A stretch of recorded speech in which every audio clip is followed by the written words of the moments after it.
উদ্দেশ্য নিয়ে আমাদের প্রতিবাদ সংগ্রাম বিক্ষোভ সমাবেশ আয়োজন করা হয়েছে জেনারেল আজিজ ও বেনজিরকে নিয়ে, যারা দেশের সর্বোচ্চ পর্যায়ে থেকে দেশের শাসন ব্যবস্থা, দুর্নীতি ব্যবস্থা, আগ্রাসন ব্যবস্থা, সিন্ডিকেট ব্যবস্থাকে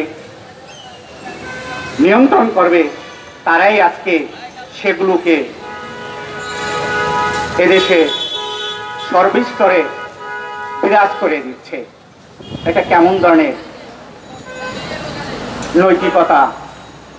এই নৈতিকতা প্রশ্ন রেখে বর্তমান সরকারের প্রধানকে বলতে চাই, আপনি যদি, যেহেতু আপনার শাসনামলে এদের মতো লোক তৈরি হয়েছে, তাদেরকে যদি দৃষ্টান্তমূলক শাস্তি ব্যবস্থা না করেন, তাহলে এই দায় আপনি কোনোদিনও এড়াতে পারবেন না। তাই আপনার কাছে বিশেষ অনুরোধ রাখছি, এদেরকে আইনের আওতায় এনে দৃষ্টান্তমূলক শাস্তির ব্যবস্থা করুন। এই বলে আমার বক্তব্য শেষ করছি। জনতার অধিকার আমাদের অঙ্গীকার। ধন্যবাদ।